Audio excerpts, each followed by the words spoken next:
Bonjour. Dernièrement, j'ai décidé que je ferais une vidéo parce que j'ai observé ce qui se passe en ce moment. Puis, il y aurait certaines choses à dire. J'ai rien à redire sur ce que j'aurais pu dire en entrevue dans la dernière année. Malheureusement, je vois encore les mêmes choses. Maintenant qu'aux États-Unis, il y a certaines choses qui se sont pas réalisées. J'étais très tiède à propos de ça aussi. Mais finalement, c'est bon. Ça, j'espère que ça va pouvoir permettre à faire en sorte que les gens vont plus observer ce qui se passe chez eux, dans leur pays, au lieu de penser que quelque chose qui vient d'ailleurs, de transnational, pourrait régler le problème ou leur problème, de se concentrer sur ce qui se passe chez eux, d'observer plus ce qui se passe chacun chez soi.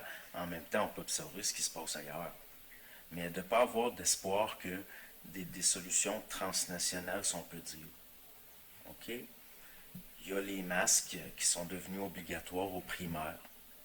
Bon, ça, moi, ce qui m'inquiète là-dedans, c'est que si les parents contestent d'une façon qui n'est pas très subtile, très intelligente, ça peut servir de prétexte au gouvernement pour contre-attaquer d'une façon qui serait peut-être très dommageable pour l'enfant encore plus. C'est-à-dire que au Québec, l'instruction est obligatoire jusqu'à 14 ans.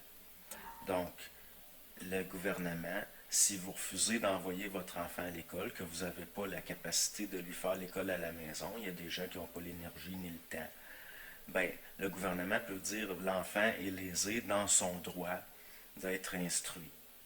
Et puis là, ça pourrait être transféré peut-être au département de la protection de la jeunesse. Donc, qui pourrait être question de retirer la garde de vos enfants sous prétexte de les protéger de milieux qui ont des croyances sectaires ou complotistes ou de fanatiques religieux. Il y a quelque chose d'un possible problème à ce niveau-là. Donc, il faut que ce soit très, très concret. Si vous contestez, il faut que ce soit fait avec un avocat, avec possiblement des témoignages d'experts. Ceux qui ont les moyens, vous aurez de la facilité à trouver des pédiatres qui vont vouloir témoigner en cours comme experts pour dire qu'il y a un dommage. Et puis là, si finalement ça peut faire jurisprudence, les parents qui ont plus les moyens pourraient comme ça aider d'autres parents.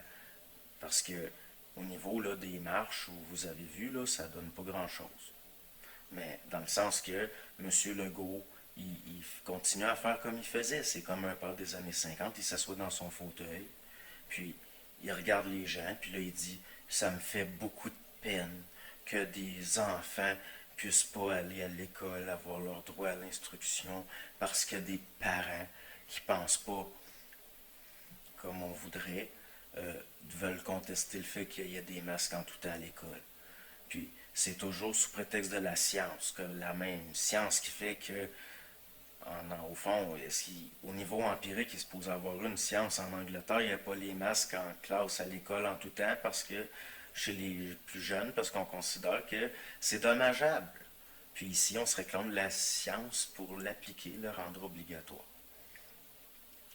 Donc, il y a aussi le fait que, par rapport à la science, là, ce gouvernement-là, je veux dire, on nous a dit que cette année, il n'y a pas de grippe qui circule au Québec.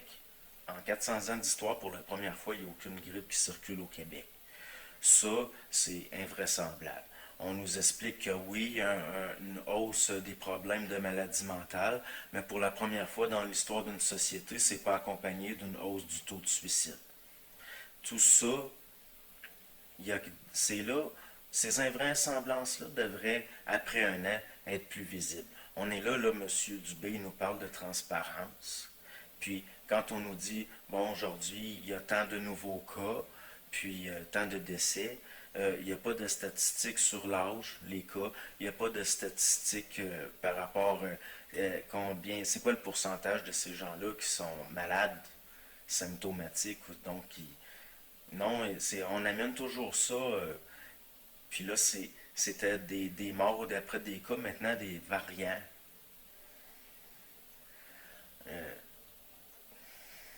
après un an, moi jamais j'appellerais les gens à faire quoi que ce soit là, par rapport là, à désobéir aux institutions. J'en appellerais jamais non plus à de l'agressivité envers les institutions. Mais si vous regardez en France, ils retardent pour un troisième confinement. Pourquoi? Parce qu'en Hollande, en Italie, autour, possiblement qu'ils ont vu les émeutes, puis ça a fait reculer un peu ou ça a ralenti. C'est juste une constatation de voir qu'on dirait que c'est la seule chose qui permettrait de ralentir ou de faire reculer, parce que c'est d'une arrogance. C'est comme Madame Guilbeault, elle expliquait, je me rappelle, cet hiver-là, on pouvait même pas. Un journaliste avait demandé si, par exemple, un fumeur pouvait ouvrir sa porte pour fumer dehors devant sa porte là, pendant le couvre-feu. Puis elle avait dit que non, c'était pas permis. Ben moi, je sortais dehors, comme toujours. Puis il n'y a pas un policier qui serait assez stupide pour qui serait venu m'arrêter pour ça, d'être dehors devant ma porte. C'est tellement ridicule. L'autorité, ça doit être basé sur la légitimité. Puis la légitimité, ça doit être basé sur une crédibilité. Puis là, au niveau de l'information, les journalistes, le supposé quatrième pouvoir, pour ce qui est de qui sont supposés couvrir le gouvernement, il faut eux aussi là, qu'ils se montrent, je veux dire, eux aussi, quelque part, on voit qu'il y a beaucoup d'invraisemblances de choses qui démontrent que, bon, donc, l'affaire, c'est, il y en a qu'on dirait que, où leurs enfants, s'il y a le masque obligatoire à l'école, là, ils l'auront pas quelques jours, mais ils vont être pris avec le reste de l'année.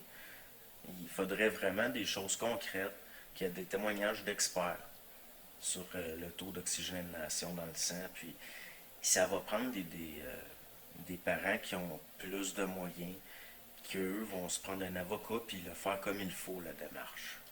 Puis après ça, ça risque d'aider aussi. Ben aussi, j'appelais pas nécessairement à d'autres gens. Mais pour ce qui est de la marche, Monsieur Legault, il est là qui a dit que ça lui fait de la peine. Puis là, ça fait de la peine de voir qu'il y a des.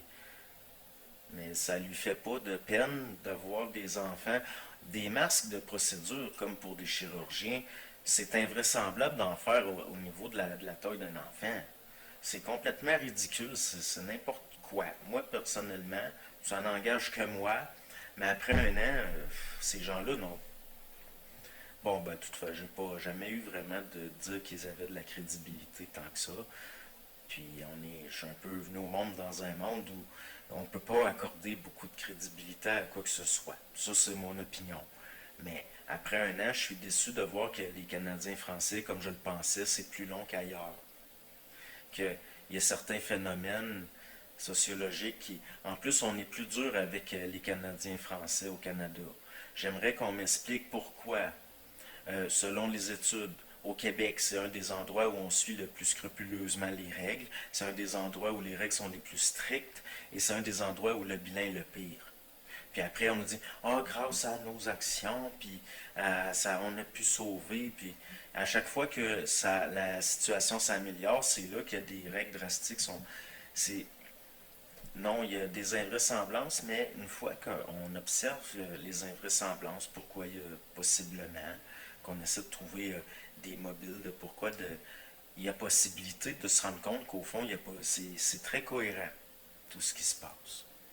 Donc, faites attention, parce qu'encore, ce que je voulais dire, là, le gros de ça, de cette vidéo-là, c'est faites attention de la façon dont vous défendez vos enfants, pour pas que l'État se serve de ça pour vous les enlever. C'est une négation du droit filial. Depuis longtemps, ils ont mêlé la notion d'éducation avec l'instruction. L'État considère que c'est à lui d'élever vos enfants.